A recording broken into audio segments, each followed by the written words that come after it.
Open terminal to install the Tor browser and type sudo apt install -y torbrowser-launcher.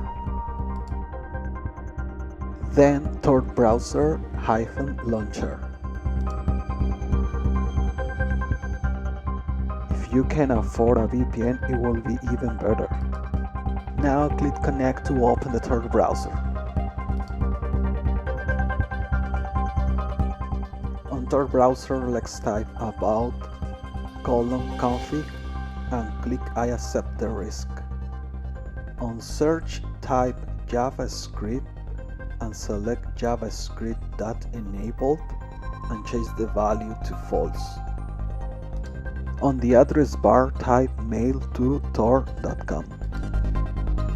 This cleared version will give us the onion version to access. When we click, we will get more options. One of those options is to register, and you can register like any other email service. Once you are registered, you can log in and get all the email options. Alright guys, thank you very much for watching.